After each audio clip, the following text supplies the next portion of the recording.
Hey YouTubers, and welcome back to another episode here on ESGNet, and this is Madden 17 Pittsburgh Steelers franchise. This is episode 50 of the series as we are getting ready for Pro Bowl week, and of course right around the corner is going to be the Super Bowl. So Pro Bowl week, of course, got people coming in, get ready to come into Hawaii and getting ready for the Pro Bowl game. Of course, we can't play it. I wish they would bring that back into it because Pro Bowl, I enjoyed it. I mean, it was kind of a, really didn't, it wasn't a huge impact if you won or lost, but just be able to play as the other team or other, players from other teams like that and just see who made a Pro Bowl. I just kind of wish they brought that back into the Madden games. Hopefully, maybe, I don't know if in this year's game, if they in Madden 18 if they've done that yet, but hopefully next year they'll in Madden 19 they'll do this, something like that. But anyway, we'll go ahead and take a look here, and we got some guys that we got some injuries there. As you see, the Saints who will be facing in the Super Bowl here coming up. Those will be the guys that will be in charge. Will be out of action there. As you got Armstead there, he's going to be out for 2 weeks with a broken toe for the Saints. And of course, Hayward Bay there out for us. He's been out for the whole entire season. But we'll take a look here at the 2017 Pro Bowl lineup for the NFC and AFC. Now remember, they don't switch sides, they don't swap or anything like they have been in the last couple of years. They're playing for their whatever division or whatever conference they're in. So there you see Ben Roethlisberger, of course, the top guy there, 93 overall. But he'll be, of course, if he was playing the Pro Bowl, he would be starting there. But he will not be in the Pro Bowl, of course, because he will be in the Super Bowl. Drew Brees on the other side there. Russell Wilson will get the nod there to start there. I believe Blake Bortles will get the nod for the AFC since Ben is not going to be in that game. And, of course, we got Le'Veon Bell, who had a really great year. Unfortunately, wasn't able to play in the playoffs there, but he will be making a return back into play for the Super Bowl. So he'll be back in time for that. And hopefully he'll have a big game that he'll have because talking to him there, going into, as both teams are heading down to or heading up to Minnesota for the Super Bowl, he said that he was really excited. He wanted to put on a great performance since he did not get a chance to do that this playoffs. So they're gonna try to see what they can do. Hopefully, the running game will be great for him. But other Pro Bowls for the Steelers, as we run down the list there. Stop the video if you guys see a player that you like there of your favorite team. But we got Martavis Bryant there, Antonio Brown, LaDarius Green, Villanueva, Prather, Foster, Pouncey, DeCastro, Gilbert, and Mitchell, all making the Pro Bowls there this year, representing the Pittsburgh Steelers. So nice job there as they do that. And just great, just great year for the whole team as they do go undefeated there. They're putting their undefeated record here. They're currently now 18-0. Now the only team to come into the Super Bowl here was going 18-0 was, of course, the New England Patriots, who they were defeated by, of course, of all people, the New York Giants and Eli Manning. So they ended the season 18-1, losing the biggest game of the year. We are hoping to be the first team ever win the Super Bowl 19-0 with a perfect clean record, both in the regular season and in the postseason. Take a look at some numbers here as we go along here. Some of the numbers so far up to this point for the season. You see 6,104 yards there for Ben. 26 interceptions. Now, he does lead the league this season with the most interceptions there. And of course, he also leads the league with most touchdowns. So, been having a little trouble there. I think I mentioned this in a couple of videos there, but early on this season, looked like he had some issues with seeing the players. A lot of people were questioning if he may had needed to get corrected eye surgery, or maybe he was in glasses, and that was not the case. So it was just that wasn't doing a good job there of reading the defense and just making some poor choices at times when passing the ball. So, but that we finally got that corrected. Of course, a couple of games there, he went in and threw the ball very, very well, and didn't throw any interceptions. And then, of course, he kind of started back up there, but really throughout the playoffs here, especially that Kansas City game there we just got done with, he just was a great passer there. I mean, just seeing the ball, throwing the ball, getting to this target when he needed to, and just really doing a great job behind or under center there. So we're hoping to see that here coming up in the Super Bowl game, of course, with the Saints, as the Saints do have a pretty good, not the best defense per se, better than ours right now, currently, but not like the defenses that we've seen when a couple years ago when they won the Super Bowl, and were one of the hottest defensive teams out there that a lot of people were picking during their fantasy leagues and stuff like that. Not up on that same level, but in a lot of ways there they've had some really good games there, especially that game they just had with the Falcons, stopping the Falcons dead in their tracks there in the final minutes of that ball game, as they were able just to really do a good job there challenging the hot Atlanta Falcons offense. The Saints defense just held them and really forcing it to use all 4 downs and then get a turnover, and then turn around and give the ball back to Drew Brees so he can end the game with a 3-point lead in that ball game. So a really close game there, and we're hoping that in this case that might be the case there when we play the game against the Saints. There may come down to possession. You got both teams that have for by far Steelers have, or the Saints have a better defensive players and personnel and stuff, but I think with a big high profile game like we have and it's coming up here, I think that we'll do a good job, even though we didn't do that well against the Kansas City Chiefs. And of course you're looking at a team that has a really good offensive core, especially with Chris Conley, who just went bananas on us, over 200 yards in that game, and just pretty much put that team on his back in a lot of drives there, going down the field and scoring.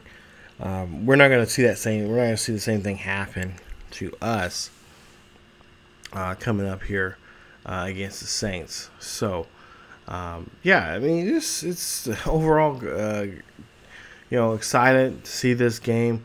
Of course, after this we will kind of wrap up the series some, and kind of get to the point where we can do off season, and then kind of be done with this series for at least series not completely over with, but for the time being it will be over. Fortunately, I couldn't hit the third year, getting in the third year there and play it, but maybe at some point here we may bring the series back, and continue on with it. But there you see the numbers there. Should just take a look at some season stats here. Some other stats I wanted to kind of mention in this video, but looking at a lot of things here offensively, I would say the Steelers have the they're in a lot of other categories here. They're in the top 10 when it comes to offensive yardage, passing, rushing. Passing 5,935, they're first in that. Now, right behind, not too far from behind them, are the Saints with 4,736. And then rushing is a big difference here. You got 1,905 for the Steelers compared to 1,555, which is 22nd in the league for the Saints. But a lot of these offensive numbers there, I would say it would be the Steelers there with their great offense. Now, defensively here, now this is where it starts changing up here. You got all rushing allowed. The Saints are 7th in the league with rushing yards allowed. They only allowed 1,871. That's 7th in the league compared to the Steelers, who are 32nd in the league, which have given up 100. Or no, I should say, I think I want to switch that around now. 1,030. I can't see here from my nose, but yeah, the Steelers give up, or actually really haven't given up that much allowed, but the Saints only have. So our running game may end up coming something that we could possibly utilize there, and kind of with their poor rushing there, we can probably use that to our advantage. Passing defense, they're pretty almost the same there when you come to that. And then as for quarterback sacks, the defense there has gotten 51 there for the Saints. As for us, 45. So their defense is a lot better at getting to the quarterback and putting the quarterback down on his back. Interceptions-wise, not many interceptions for the Saints this year. They only had 9 total. For us, we have 30. So on that aspect there, we have better. To me, we have better corners and better safeties there that will do the damage there for us, and we may end up having that. So overall, looking at some of the numbers there, and I'm going to post some of this down below in the comments section down there for you guys, so you guys can see what I'm talking about. But in that situation, I think the defense there is going to be in favor of the Saints. So we could see a classic, best offense going against the best defense in the league, and seeing who can outdo who. But I think this is going to be a close game. I really do. I think this is going to be either a very low-scoring game with a lot of defensive, some really good defensive guys coming in there and really stepping up their game and really putting some hard hits. Or it's going to be a game where we'll probably see a lot. I would think a lot of scoring because defense, when you have two teams that are that close, and as I take a look at some of the categories here for defense, they're pretty almost similar in some ways there. So defense, you might always say, okay, defense is going to be thrown out. It's going to showcase their offense. So I think offense may play a big role in this game. And if that's so, then I think we'll see probably a pretty good high-scoring game between both of these squads. Let's see. Take a look at penalties and what they've got for committing penalties. We are dead last. We only committed 24 penalties. As for the Saints, 104 there. They are 17th in the league. As for penalty yards, we were dead last with only 242 yards compared to 867 penalty yards for the Saints. And I can't remember exactly. There was a team that had several. I mean, in the thousands of penalty yards this year, and they were number one. And I can't believe. I want to say it was I think it may have been the Ravens that had that. And of course, we talked about it before here. The Ravens just having a bad year, and they, of course, fired their head coach there, and they're going to be hiring a new one here very soon. But yeah, the rest of those numbers there, you guys will see. As for Drew Brees, or we'll get into that here. Actually, yeah, we'll get into that here in just a bit. But turnovers wise, we didn't commit that many turnovers, or actually not as a lot, but we committed only 5 at 17th in the league. As to only one really turnover, they say, for the Saints, which I find that really hard to believe. And then we have better odds at fumble recoveries, 8 of them. Where I guess that we didn't recover the ball that well. So we're 28th in that, but 10th, or I should say 26th now for the Saints. They 10 fumble recoveries this season there. So 2 teams not that far off from that when it comes to the turnover game and, of course, the giveaways and stuff like that. That looks more of a Saints thing. So if we can, get them, force fumble and get them in a little trouble there, cause them to do things that they would normally do, that would help us out. But we'll have to find out and see.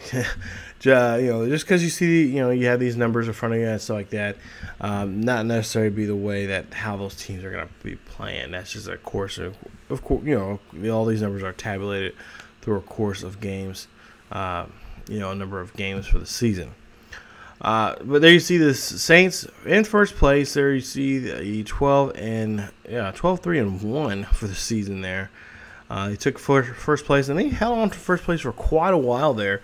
Of course, the Falcons were, up there for quite a while there, but then they lost. I think lost 2 or 3 straight, but just could not get it back there after the Saints just went on a tear there on winning games left and right, and they end up taking first place. So now, as for Drew Brees, for this season, he has 4,735 yards, 38 touchdowns, and 11 interceptions for the year. There you see his numbers there. And, of course, he is a bona fide superstar on this team. He is the field general, and we're going to have to see what we can do to stop him. If we can stop him, that is one of a few things here that could favor us for the Super Bowl. Put some pressure situations here. I'm thinking of adding some more blitzes, a pretty good blitz package there that we've been coming up with this week during practice. And the team, it looked like they did a pretty good job there. There's I think 2 plays that for sure I know they've worked pretty well with, and it should work in their favor here. And you'll see that here and then coming up during the Super Bowl game. Mark Ingram, 204 carries for 710 yards, 2 touchdowns, and 1 fumble. He was out of injury for a while there this season. But, yeah, just the running game there, just not not really much the bread and butter of this team. Here you see 6-year man from Alabama. Not the best high speed like he was in college, but there you see some other attributes there. Still high in a lot of areas there, and still just still a reasonable, recognizable name and trusted back there you can work with, but just needs a little bit more work, and we'll see if that will be the case here. If he'll have a breakout game for the Super Bowl, usually guys like him hold back, especially on big important games like that, to really show what they can do. C.J. Spiller, another great back that they have. They have another one we'll talk about here in just a bit. But 72 carries, 259 yards, 2 touchdowns, and 3 fumbles.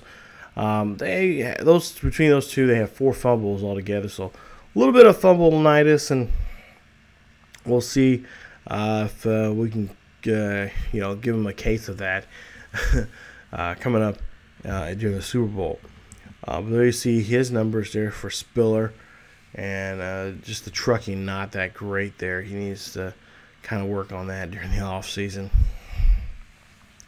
But yeah, those are the main 2 that we're gonna have to worry about, because they will come in and out of the ball game quite frequently. So we'll have to really keep a track of, who's coming in, when, how they're coming in, stuff like that. And then finally, the other halfback here that they actually use too, and they've used him quite often here. Excuse me. From California, Daniel Lasco, 104 carries, 366 yards, 5 touchdowns, and no fumbles for him this season. Great speed there. Trucking not at all great. Pretty good spin and a juke, and ball carrying is up there, but could be better. But he was brought up from the practice squad early in this season because of the injury of Mark Ingram. I think even C.J. Spiller went down for a game or two before he was able to come back up. So this is a young man right here. I would not be surprised if they utilize him quite a bit here, especially in a big game like this, and what he has done to kind of help out in that backfield there for them. He definitely deserves to be playing in the Super Bowl. Brandin Cooks, there you see 54 receptions, 765 yards, and 4 touchdowns for him for the season. And, of course, look at all those 90s there. Definitely a stud there, and a guy that we're going to be got some play schemes ready for him. I've got a couple plays there that I know that we can use because they're man-to-man coverage. We're just going to try to just bump and knock them when we can, and just kind of really bat the ball away. And actually, I could really like to just kind of just isolate Cooks there in this game. Just make sure that he's kept up and out of sight there for Drew Brees. Robert Woods is your next guy. 78 receptions for 1,118 yards there for the season. 11 touchdowns there for the big wide receiver there. And really, just like I said with Cooks, we're just going to try to isolate him, make him throw to his tight ends like Fleener or other receivers there that he has in his disposal there, and just kind of take out. We can take out Cooks and Woods out of this game, and we can get a good lead or early lead there in this game. We should have this game by far. Jaron Brown, another young guy here, 4-year guy from Clemson. 6'2", 205 pounds there for him. Brown, 34 receptions, 353 yards, and a touchdown for him in that game. Just a guy that just pretty much just did a great job in that. I believe in the Falcons game, had a really good game, and just was able to just really do a good job here stepping up here. But we'll try to see if we can slow him down for the start of the Super Bowl there in Minnesota. So there you see Jaron Brown's numbers there for the year. Really great guy.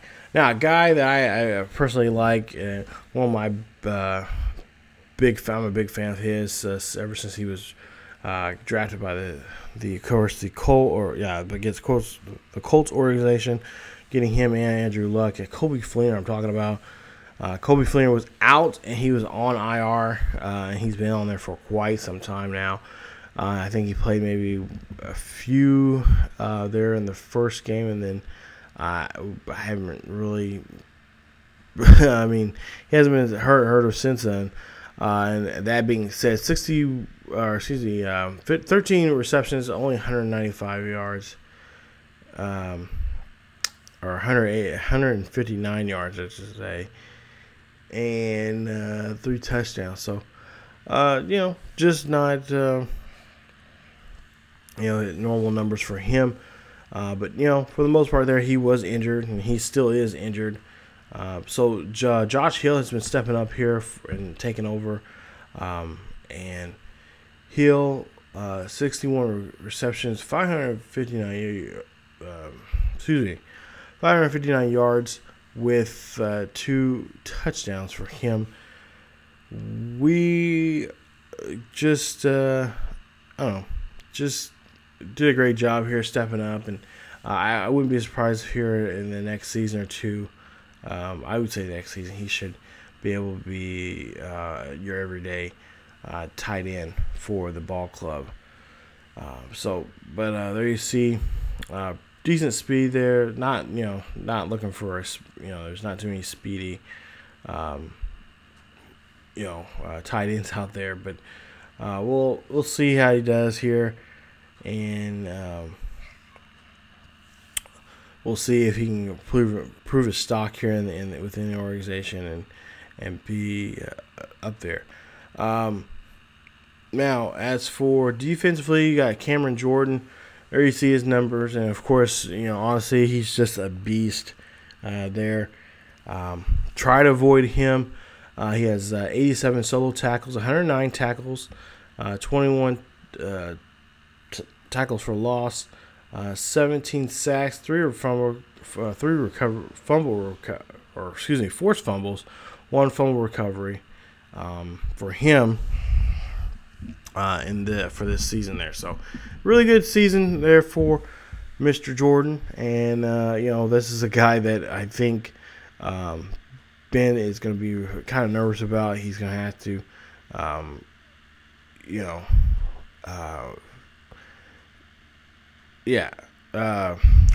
let's try. Had a brain fart there. I can. Anyway, we'll go ahead and move on here. Nick Fairley, 69 solo tackles, 82 tackles there for him, 11 tackles for loss, 7 sacks, and 1 forced fumble. Of course, a former Auburn guy, of course, a former Lions guy now, playing for the Saints. And since then, has been really quiet off the field, but on the field, just doing his job there, doing a great job, just corralling the guys there, or the wide receivers that are, getting in trouble and stuff like that.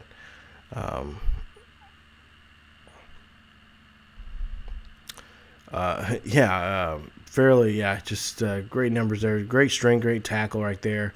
And then his finesse there, not the greatest, but if he can break that line and time it just right, he's a guy that will just take down our backs there. So we're going to have to watch out for that on the line.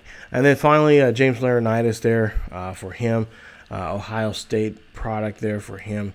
84 solo tackles, 112 tackles for loss, 110 tackles total for him, with 2 tackles for loss, no sacks, and of course no interceptions.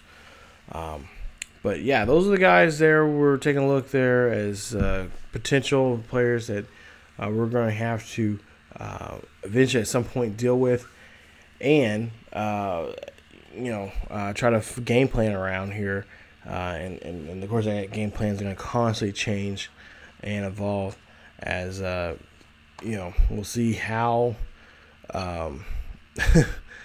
see how these Saints go with the play call that we have and what we do, and just try to bring home a victory here and win our back-to-back title here for the Steelers. So that is it for today's episode of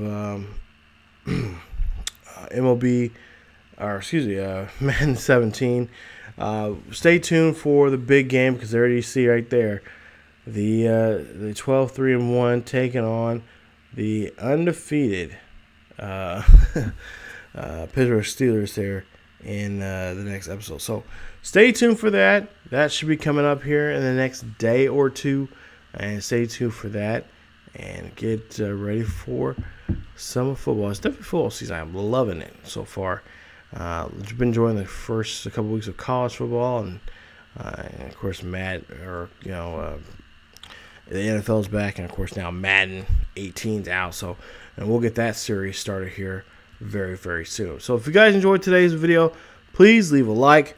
Also, don't forget to subscribe to the channel for more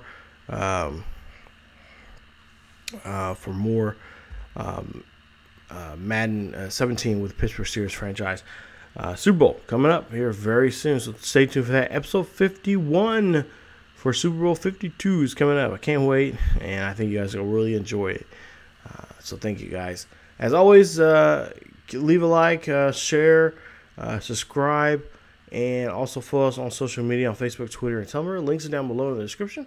And as always, keep yourselves together healthy, and I will see you guys next time.